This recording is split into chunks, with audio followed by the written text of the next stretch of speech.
అందరికీ నమస్కారం. నేను సత్తంపల్లి తోట అంబికాని. నేను సత్తంపల్లి నియోజకవర్గ మహిళా అధ్యక్షురాలిని.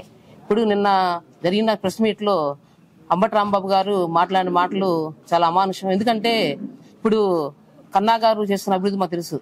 సత్తంపల్లిలో 2 కోట్లు పెట్టేసి సొంతంగా ఆయన సొంత నిధులతో మంచినీరు, వైద్యము, మరలా విద్య సరిపడిన అందరికీ సహాయం చేస్తున్నారు. మరి రాజ్యాంగేతర శక్తి అన్నారు డిఎన్ఆర్ గారిని. ఆయన రాజ్యాంగేతర శక్తి కాదు, రాజ్యాంగ శక్తి. ఏ కార్యకర్త చేయని పని ఆయన చేశాడు.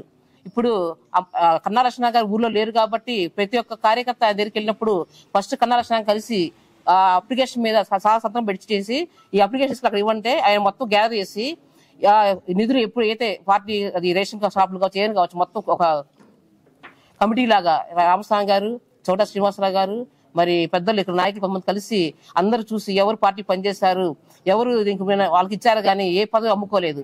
మరి మండల జెడ్పీటీ చైర్మన్ గా 40 లక్షలు డిమాండ్ చేసింది ఎవరు? మా పార్టీయా, మీ పార్టీయా? ఇంకొక విషయం వచ్చేసరికి బారుల గురించి మాట్లాడారు. మరి ఒక మహిళను చూడకుండా బారు వచ్చింది ఒక మహిళకి. ఆ బారులో మరి ఆ బారు నేను ఇవ్వను అని దేవుడా నేను ఇవ్వను నీకు చేసుకుంటా అన్నా గానీ మరి ఆమెని ఎక్సైజ్ పోలీసులు పంపించి ఎంతో అరాచకం చేసి ఆమెని బార్ నుంచి తప్పించు సంతకం పెట్టి చేసి పక్కకి వెళ్ళే పరిస్థితి ఇచ్చింది ఎవరు? మీరా, మేమా?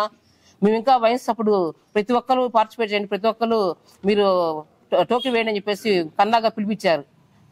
మరి ఇది ఎవరు అరాచకం చేస్తున్నారు, ఎవరు అక్రమం చేస్తున్నారో మీరు తెలుసుకోవాలి. మీ విజ్ఞతగా తెలియజేస్తున్నాం.